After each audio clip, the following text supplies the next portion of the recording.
आपका जो स्कोर है उसके अकॉर्डिंगली आपके पास कौन कौन से आईसीएस के ऑप्शन ओपन होने वाले हैं। 160 प्लस का अगर आपका स्कोर है तो आप एक सेफ जोन पे हो, कॉम्पिटिटिव जोन पे हो। आपके 100 से ऊपर के मार्क्स होने चाहिए इन दोनों आईसीएस के लिए, बट आपको स्टिक रहना, कभी गिव अप मत करना। क्लोजिंग रैंक जो है लास्ट ईयर एक्चुअली काफी एक्सटेंड हुई थी। इनिशियल राउंड्स में जनरल कैटेगरी की अगर मैं बात करूं तो 900 एंड ऑल तक इसका जो क्लोजिंग रैंक था वो डिक्लेयर हुआ था। 128 मार्क्स और एक बच्चा पूरी मोटिवेशन लूज कर चुका है, उसको लग रहा है कि आईसीआर अब इम्पॉसिबल है। और दूसरी साइड में एक बच्चा है जिसके 152 मार्क्स आए हैं और उसको लग रहा है कि आईसीआर पुणे अब उसका कंफर्म्ड है।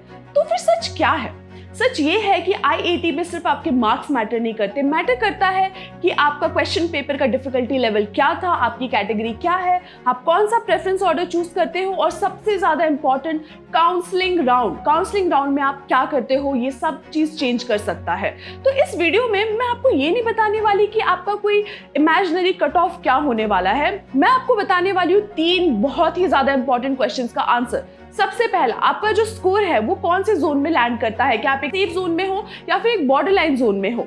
दूसरा, आपका जो स्कोर है उसके अकॉर्डिंगली आपके पास कौन कौन से आईसीएस के ऑप्शन ओपन होने वाले हैं। एंड तीसरा, आपको एग्जैक्टली अपने स्कोर के अकॉर्डिंगली जो एक्सपेक्टेड कट ऑफ है उसके अकॉर्डिंगली क्या करना चाहिए काउंसलिंग राउंड में। इस वीडियो को एंड तक देखो और एंड में आपको एक ऐसा मैं स्कोर मैप देने वाली हूँ जिससे आपको 30 सेकंड्स में समझ में आएगा कि आप कौन से जोन में लैंड करते हो, कौन से जोन में स्टैंड करते हो। एक अपडेट इससे पहले ये दे देती हूँ कि अभी रिस्पॉन्स शीट आउट हो चुकी है, तुम्हें आंसर की आउट हो चुकी है, तो मैच करो अपनी आंसर की को रिस्पॉन्स शीट के साथ एंड फिगर आउट करो कि तुम्हारे एग्जैक्टली क्या मार्क्स आ रहे हैं, इससे पहले कि तुम इस कट ऑफ वीडियो को यूज कर पाओ। अब सबसे पहले एक चीज समझते हैं कि आईसीआर का जो एग्जाम है उसमें जो आईसीआर है वो कोई कट ऑफ ऑफिशियल पब्लिश नहीं करते हैं, वो पब्लिश करते हैं क्लोजिंग रैंक्स। तो जो भी आपको कट ऑफ दिख रहे हैं इंटरनेट में या फिर किसी भी ग्रुप में, वो एक एस्टिमेशन है according to the closing rank कौन सा कट ऑफ सेफ है।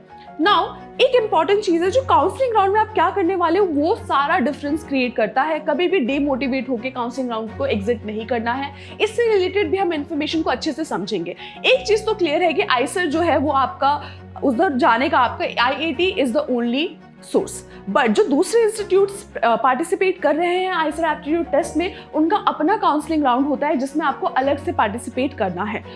पैटर्न आप सबको पता है, आपके जो टोटल 7 आईसीआर्स है plus IISc Bangalore and the other institutes which have participated, all of them will consider IIT 2026 to get the admission. So IIT 2026 में आपके जो मार्क्स है वो मैटर करते हैं। टोटल मार्क्स आपको पता है 240 है, जिसमें 4 सब्जेक्ट्स थे। एंड सीट जो है अप्रॉक्सीमेटली, अगर मैं सारे आईसीआर्स को कंसिडर करूँ तो 2300 के अराउंड अप्रॉक्सीमेटली सीट्स होती है। दूसरे इंस्टीट्यूट से ये नंबर चेंज हो सकता है। एप्लीकेंट्स जो है इस बार अराउंड, ये एस्टिमेशन है, कोई ऑफिशियल नंबर आउट नहीं है, 90,000 के अराउंड का एप्लीकेशंस थे इस बार, ऐसा बोला जा रहा है। ऑब्वियसली कोई ऑफिशियल नंबर आउट नहीं है, जितने लोगों ने एग्जाम दिया है इसका नंबर इसके आसपास ही होगा। तो इसके अकॉर्डिंगली आपको कैसे इस चीज को अप्रोच करना चाहिए। देखो, कट ऑफ तो एक्चुअली कैसे वर्क करता है आपको ये बहुत ही क्लियरिटी के साथ समझना चाहिए। आईसीआर जो होते हैं वो अपने क्लोजिंग रैंक्स को ही पब्लिश करते हैं। Cut offs are just estimates and इसके बीच में बहुत गैप होता है, मल्टीपल काउंसलिंग राउंड्स के बीच में बहुत बड़ा गैप होता है। तो जब आप एंटर करते हो वर्सेस जब क्लोज होता है काउंसलिंग राउंड, उस रैंक में बहुत ज्यादा डिफरेंस आता है। ठीक है, now so basically every round of counselling में आपका जो कट ऑफ है वो क्या होगा, लूजन होगा। अबाउट 8 to 9 राउंड्स काउंसलिंग के होते हैं। बहुत बच्चे जो है वो ऑप्ट आउट करते हैं because they go for other colleges. तो इसीलिए आपको स्टिक रहना बहुत ही ज़्यादा इंपॉर्टेंट है।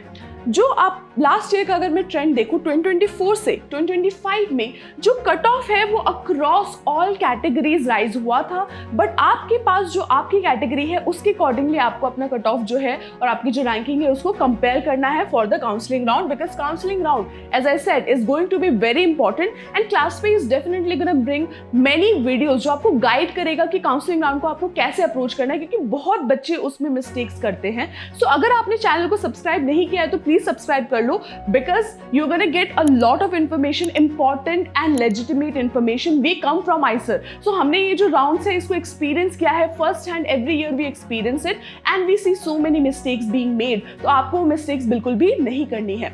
दूसरी चीज अगर हम देखें जो जनरल कैटेगरी का रैंकिंग है, आप अगर एक जनरल कैटेगरी के स्टूडेंट हो तो आपको फर्स्ट ऑफ ऑल अपनी कैटेगरी पे फोकस करना है एंड डोंट, अगर एक फॉल्स कॉन्फिडेंस के लिए आप जो आपका दूसरी कैटेगरी है उसके रैंक्स को मत देखिए। अगर मैं देखूँ तो सबसे ज़्यादा कॉम्पिटिटिव कौन है, सबसे ज़्यादा कॉम्पिटिटिव क्या है, IISc बैंगलोर है। अब IISc बैंगलोर का अलग से प्रोसेस होने वाला है, बट ये सबसे ज़्यादा कॉम्पिटिटिव भी है और इसके खुद के क्राइटेरियाज भी है। BSN का प्रोग्राम है, इसमें 200 प्लस का जो फर्स्ट राउंड है उसमें तो कट ऑफ रहेगा एंड इवेंचुअली लेटर राउंड्स में ये कट ऑफ जो है वो नीचे जा सकता है। अप्रॉक्सीमेटली जो है क्लोजिंग रैंक IIT के थ्रू टॉप 45 में क्लोज हो जाती है, 30 प्लस के अराउंड जाती है एंड रैंक जो है वो लेटर राउंड्स में आप बोल सकते हो 200 से नीचे वाले स्टूडेंट्स भी आ सकते हैं, बट जनरली जो टॉप है वो आपके 200 प्लस में ही एंटर करेंगे। फिर आता है आपका IISER Pune and IISER Kolkata. IISER Pune and IISER Kolkata are the most sought after. ज़्यादातर स्टूडेंट को इन दोनों आइसर्स में से एक चाहिए, बट आइसर भोपाल भी एक अच्छी स्टैंडिंग में है because of the BTech programme and everything. But IISER Pune and IISER Kolkata का जो हिस्टोरिकली क्लोजिंग रैंक है वो सबसे ऊपर रहता है and IISER Pune is even ahead compare to IISER Kolkata. अगर आपका स्कोर 160 प्लस है, 160 प्लस का अगर आपका स्कोर है तो आप एक सेफ जोन पे हो, कॉम्पिटिटिव जोन पे हो, इनिशियल राउंड्स में भी आपको आइसर मिलने की बहुत ही अच्छे चांसेस हैं। एंड देन ऑफ कोर्स अगर आपको आइसर पुणे एंड कोलकाता मिल रहा है तो बाकी वाले आइसर्स भी आपके लिए ओपन है अगर आपका कुछ और प्रेफरेंस है। देन अगर हम देखें तो अप्रॉक्स क्लोजिंग रैंक जो है लास्ट ईयर एक्चुअली काफ़ी एक्सटेंड हुई थी। इनिशियल राउंड्स में जनरल कैटेगरी की अगर मैं बात करूँ तो 900 एंड ऑल तक इसका जो क्लोजिंग रैंक था वो डिक्लेयर हुआ था। आइसर कोलकाता जो है कंपैरेटिवली आइसर पुणे से एक स्टेप थोड़ा नीचे तक आप इसका एक्सपेक्ट कर सकते हैं। क्लोजिंग रैंक अप्रॉक्सीमेटली 1800 में क्लोज हो रहा था। मैं जनरल कैटेगरी की यहाँ पे बात कर रही हूँ एंड एंड में जो होता है इन्फ्लेशन बहुत होता है, ठीक है, सो ये आपको समझ के रखना है। फिर आता है आपका Eicher Mohali, Eicher Bhopal and Eicher TVM, ठीक है। Eicher Mohali, Bhopal and TVM में जो आपका रेंज है दैट रेंजेस फ्रॉम 140 टू 150, 135 तक ये रेंज करता है, ठीक है। सो 135 के अराउंड तक अगर आपका स्कोर है तो आप इन जो आपका लेगेसी 5 टॉप आइसर्स है वहाँ पे आप अपना रैंक जो है, अपना जो सीट है वो कंफर्म करना एक्सपेक्ट कर सकते हो even in the initial duration. But definitely जो क्लोजिंग रैंक है वो अबाउट 5000 तक क्लोज होता है, ठीक है, इन टॉप आई वुड से 5 आइसर्स में। फिर आते हैं हमारे जो न्यू आइसर्स है तिरुपति एंड ब्रह्मपुर। इनमें क्या होता है कि आपके 110 तक 110 रैंक मार्क्स तक आप एक तरीके से एक्सपेक्ट कर सकते हो कि आपको एक सीट मिल जाए जनरल कैटेगरी में। थोड़े लो बाद वाले जो आपके काउंसलिंग राउंड है वहाँ तक ये जा सकता है। अबाउट 9000 तक की इसकी क्लोजिंग रैंक जो है लास्ट ईयर तक गई थी। तो ये हो गया आपकी जनरल कैटेगरी। रिमेंबर आपको अपनी कैटेगरी के साथ इस चीज़ को कंपेयर करना है, बट काउंसलिंग राउंड में आपको स्टिक रहना है क्योंकि इवेंचुअली लेटर राउंड्स में ये काफ़ी ज़्यादा एक्सपैंड होता है। फिर आते हैं, हम बात करते हैं OBC एंड EWS की। रिमेंबर वन थिंग, ये जो कैटेगरी, अगर आप इस किसी भी कैटेगरी में बिलोंग करते हो तो जो क्राइटेरिया है, सर्टिफिकेट्स है, जो डॉक्यूमेंट्स आपके बहुत स्ट्रांग होने चाहिए। आप लास्ट मोमेंट तक वेट मत करो। अगर आप कैटेगरी के हो तो आप अपने जो भी सर्टिफिकेट्स है, जो भी प्रूफ्स है, वो सब अभी से लेके रखो अपडेटेड लेटेस्ट लिस्ट के अकॉर्डिंगली। जो सेंट्रल लिस्ट है, जो आपके आइसर्स है वो सेंट्रल लिस्ट को देखते हैं, तो आप उस सेंट्रल लिस्ट के अकॉर्डिंगली अपनी कैटेगरी सर्टिफिकेट जो है वो बना के रखिए। एंड तक वेट बिल्कुल भी मत कीजिए, ठीक है। फिर अगर हम देखें इन कैटेगरीज में तो फिर आप आइसर पुणे जो है, आइसर पुणे में आपका जो OBC अगर आप कैटेगरी के हो तो आप बोल सकते हो कि अप्रॉक्सीमेटली जो आपका कैटेगरी रैंक है 800 तक आपको मिल सकता है। मार्क्स आप एक्सपेक्ट करो 150 तक या 135 से 150 तक अगर आपके मार्क्स है तो आपको इजीली आइसर पुणे मिल सकता है। आइसर कोलकाता में हम बोलेंगे कि 125 से 140 मार्क्स आपके होने चाहिए एंड आइसर मोहाली में आपके 130 तक में भी आपको मिल सकता है। TVM भोपाल एंड तिरुपति ब्रह्मपुर में आप 90 तक लेके जा सकते हो अगर आप कैटेगरी के हो लेटर राउंड्स तक। मैं लेटर राउंड की बात कर रही हूँ। आप इस चीज़ का स्क्रीनशॉट लेके रख सकते हो अपने काउंसलिंग प्रोसेस में यूज़ करने के लिए।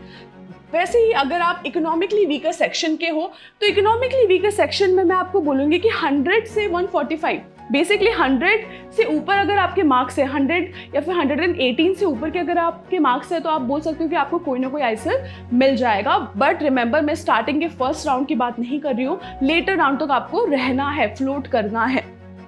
फिर आते हैं नेक्स्ट, जो कि है आपका SC ST and PWD category. PWD category काफ़ी वेरी करता है क्योंकि उसके सीट्स के नंबर वेरी करते हैं, आपके क्राइटेरियाज वेरी करते हैं, आपके डॉक्यूमेंट्स बहुत स्ट्रॉन्ग होने चाहिए। And same for SC and ST also, आपके जो डॉक्यूमेंट्स है सेंट्रल लिस्ट से आपको कंपेयर करके देखना है कि सही डॉक्यूमेंट आपके पास है या फिर नहीं है। कैटेगरीज की अगर मैं बात करूँ, SC कैटेगरी में आप बोल सकते हो कि 80 मार्क्स एंड उसके ऊपर आपको एक आईसर कोई ना कोई मिल जाएगा। आई वुड नॉट से आईसर पुणे, क्योंकि आईसर पुणे बहुत कॉम्पिटिटिव है, आईसर कोलकाता भी बहुत कॉम्पिटिटिव है, तो डेफिनेटली आपके 100 से ऊपर के मार्क्स होने चाहिए इन दोनों आईसर्स के लिए। बट आपको स्टिक रहना, कभी गिव अप मत करना, कोई भी कट ऑफ लिस्ट देख के गिव अप नहीं करना है कि आप काउंसलिंग राउंड में पार्टिसिपेट ना करो। वैसे ही अगर आप ST कैटेगरी की बात करो तो फिर इनफैक्ट एज लो एज 80 तक भी आपको एटलीस्ट न्यूअर जो आईसर्स है तिरुपति एंड ऑल वो मिल सकते हैं। आईसर पुणे के लिए एज यूजुअल 100+ आपके मार्क्स जो है वो आप एक्सपेक्ट कीजिए। तो आपको करना क्या है, अपने डॉक्यूमेंट्स को रेडी रखिए, काउंसलिंग प्रोसेस में बने रहिए एंड अपने जो अपॉर्चुनिटीज है उसको ओपन रखिए। अब सबसे important question, so finally safe score क्या है। जैसे मैंने ऑलरेडी बताया कि आईसर कभी भी कोई कट ऑफ पब्लिश नहीं करता है, क्लोजिंग रैंक्स पब्लिश करते हैं। इन क्लोजिंग रैंक्स में बहुत ज़्यादा वेरिएशन होता है फर्स्ट राउंड से लास्ट राउंड तक। अगर हम देखेंगे तो आईसर कोलकाता में स्टार्टिंग में क्या था, 935 क्लोजिंग रैंक था, बट ये एक्सटेंड हुआ है 4758 तक, मतलब 5000 रैंक तक आपका ये जो स्कोर है, जो क्लोजिंग राउंड है वो एक्सटेंड हुआ है। सिमिलरली भोपाल जो है इनिशियली क्या था 2000 था, बट इवेंचुअली लास्ट राउंड तक क्या चल रहा था, ओवरऑल 5600 के अराउंड तक, फाइनल राउंड तक ये एक्सटेंड हुआ था। अब जो न्यू आईसर्स है वो इनफैक्ट 8700 तक पहुंचे थे।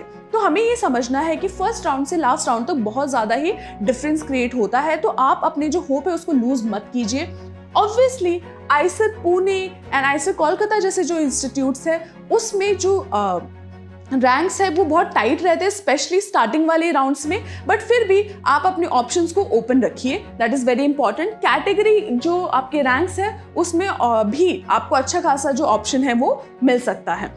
नाउ एक सेफ स्कोर की अगर मैं बात करूं, ये सबका डाउट है कि मैम सेफ स्कोर क्या है, सेफ स्कोर क्या है। रिमेंबर वन थिंग, ये कोई गारंटी नहीं है, ये एक एस्टिमेशन है बेस्ड ऑन लास्ट ईयर क्या हुआ था। एक जनरल कैटेगरी का स्टूडेंट अगर 130+ स्कोर कर रहा है तो वो किसी ना किसी आईसर में अपना एडमिशन लास्ट राउंड तक एक्सपेक्ट कर सकता है। तो काउंसलिंग का जो पूरा राउंड है उसमें आपको बने रहना बहुत ही ज्यादा इंपॉर्टेंट है।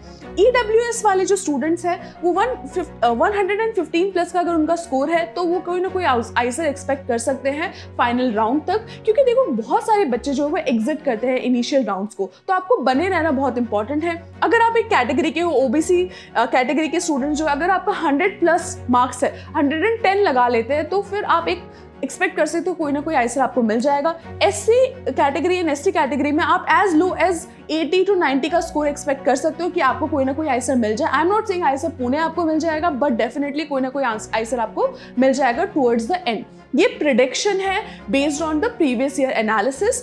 एंड जो टॉप आईसर्स है उसमें अगर आप एम करो जनरल कैटेगरी में, मतलब आपको आईसर पुणे चाहिए, आईसर कोलकाता चाहिए, तो 160-170+ का स्कोर आपको इनिशियल राउंड्स में ही वो आईसर दिला सकता है based on the previous year analysis. Now अब ये बहुत ज़्यादा इंपॉर्टेंट है कि ISC बैंगलोर का जो काउंसलिंग राउंड है वो अलग है, उसमें आपको अलग से पार्टिसिपेट करना है, जिसका सबसे ज़्यादा कंपटीशन रहता है। 190+ का जो आपका स्कोर है वो सेफ रहेगा। आईसर पुणे एंड कोलकाता में 160+ 170+ का जो स्कोर है वो आपका सेफ स्कोर रहेगा। 160+ I would say you will definitely get one of these, towards the end भी हुआ तो भी मिल जरूर जाएगा। 140 से 160 में आपको जो बाकी के तीनों जो लेगेसी आईसर्स है उसमें मिलने के चांसेस अच्छे खासे हैं, मोहाली, भोपाल एंड TVM में। एंड जो न्यूअर आईसर है उसमें 110+ का अगर आपका स्कोर है तो आप लास्ट राउंड तक डेफिनेटली बने रहिए, आपको कोई ना कोई आईसर मिलने के अच्छे खासे चांसेस है। रिमेंबर वन थिंग, सिर्फ आप स्कोर पे मत ध्यान दो। ये मत सोचो कि अगर 130 कट ऑफ था लास्ट और मेरे तो 127 आया तो मेरा कोई चांस नहीं है। Don't do that. आपको फॉर्म फिल करना है, काउंसलिंग प्रोसेस में बहुत ही ज़्यादा केयरफुली आपको पार्टिसिपेट करना है, that is very very important. इसीलिए अगर काउंसलिंग स्ट्रैटेजी वीडियोज़ आपको चाहिए तो आप क्लास पे के साथ कनेक्टेड रहिए, because that is coming up. दूसरी चीज़, आप एक चीज ध्यान रखिए कि लास्ट ईयर जो है उससे 15 to 20 मार्क्स का एडिशन हो सकता है इस बार। ऑल द पेपर की difficulty all over the place थी, तो इसीलिए थोड़ा सा इसमें स्केप्टिज्म है, बट फिर भी 15+ आप एक तरीके से स्कोर को मान सकते हैं। दूसरा, कट ऑफ जो है वो रैंक के बेसिस पे है, वो मार्क्स के बेसिस पे नहीं है। कौन से रैंक में क्लोज हुआ था ये अनाउंस होता है, किस मार्क्स में वो अनाउंस नहीं होता है। एंड रिजर्व कैटेगरी जो है वो लोअर सीट्स में, लोअर मार्क्स में भी उन सीट्स को एक्सपेक्ट कर सकते हैं, ठीक है। सो इसीलिए आपको स्मार्टर प्रेप करना है, अपनी स्ट्रैटेजी को स्मार्टर रखना है, क्लास पे के साथ कनेक्टेड रहना है। रिमेंबर वन थिंग, अगर आपको काउंसलिंग राउंड में सपोर्ट चाहिए, आपको इन्फॉर्मेशन चाहिए कि कैसे आप इस चीज़ को बेटर अप्रोच कर सकते हो, तो कमेंट बॉक्स में अपना मार्क्स, अपनी कैटेगरी एंड अपना स्ट्रीम जो है वो कमेंट करो। Based on what we get we will make a proper counselling strategy video for you. Subscribe to the channel अगर आपने नहीं किया है, और वीडियो अगर आपको इन्फॉर्मेशन अच्छा लगा तो please like the video and I will see you in the next one. Help जो है क्लास में आपका करता रहेगा एंड तक, सो स्टे कनेक्टेड।